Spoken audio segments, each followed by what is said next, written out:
السلام علیکم بسم الله الرحمن الرحیم نن زموږ ټاپک دی ډیمریټس اف پریزیډنشل سیستم چې نقصانات څه دي یا ډیس ایڈوانټیجز څه دي د پریزیډنشل سیستم نو په هغې کې اولنی نمبر دی لیس ریسپانسبل ایگزیکټیو په دې کې ایگزیکټیو لیس ریسپانسبل مطلب دا چې د لیجسلیچر په پریزیډنټ باندې هولډ نه ټیک شو د هغې وجه دا ده چې سیپریشن آف پاور او د دې د وجې نه د سیپریشن آف پاور د وجې نه دا خبره کاز کېدی شي چې اتھارټیرین رول هغه پیدا شي لکه پریزیډنټ په خپله مرضۍ باندې هر څه کوي او د چا خبره وکړي نه مني نه دې ته وایي اتھارټیرین رول هر څه چې کوم دی په خپله مرضۍ په خپل ویل باندې په خپل آن ډیسیژنز علي او د چا خیال پکې نه ساتي ځکه چې بالکل کمپلیټ سیپریشن اف پاور دی په پریزیډنشل سیستم کې لیجسلیچر کار لا میکینګ دی هغه خپل لا میکینګ کوي پریزیډنټ چې کوم دی هغه د ایگزیکټیو چیف دی نو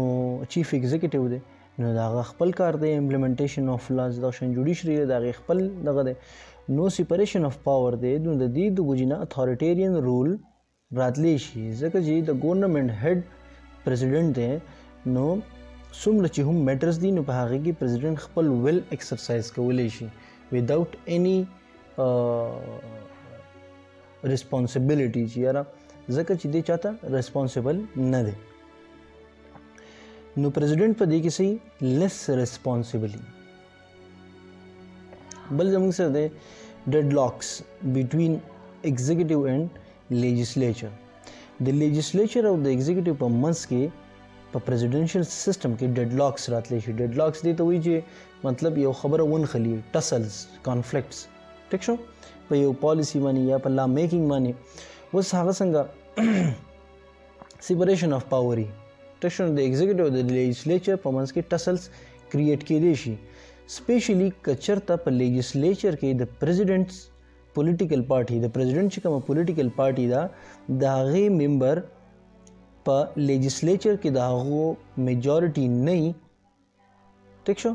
نو د دې د وجې نه بیا ټسلز کریټ کېدی شي او بیا د دې وجې نه ان ایفیشنسي پیدا کېدی شي په رننګ آف ګورنمنټ کې یا په ګورننس کې ځکه چې په دې کې چې کله ډیډ لاک راشي نو مطلب خبره نه یو طرف ته اوړي او نه بل طرف ته اوړي نو دې ته وایي ډیډ لاک خبره په منځ کې ونښلي د دې د وجې نه ټایم ویسټ کېږي ټیک شو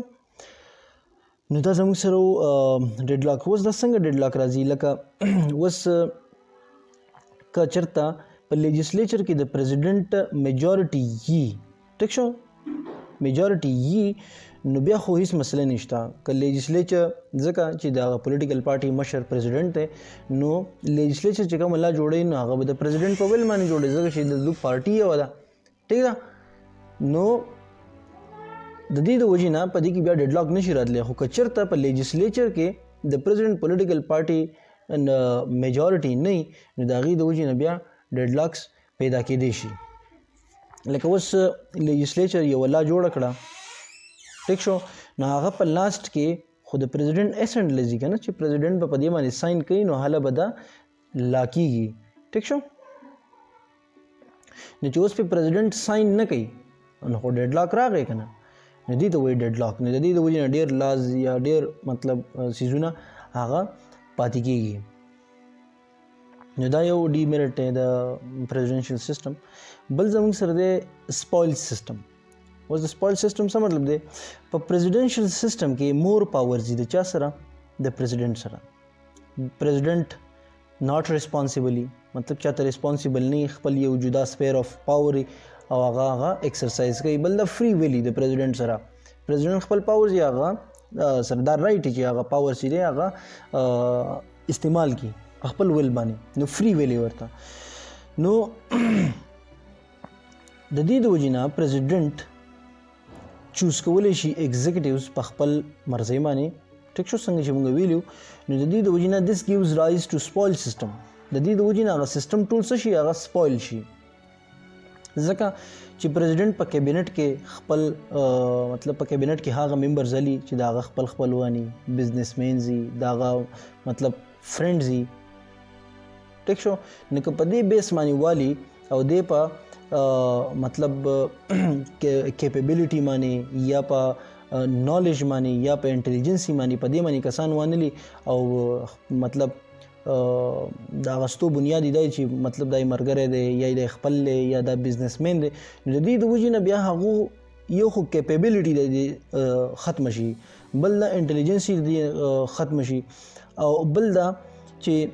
بزنس طبقه په کې راشي نو هغه بیا خپل انټرست لټي د سټیټ د انټرست یې کار نه د دې د وجې نه هغه پوره سیستم زموږ سره شي سپویل شي نو دا زموږ سره ډیمرټ دی د پریزیډنشل سیستم په دې کې څه کوېسچن نو بالکل تاسو کولای شئ تھینک یو سو مچ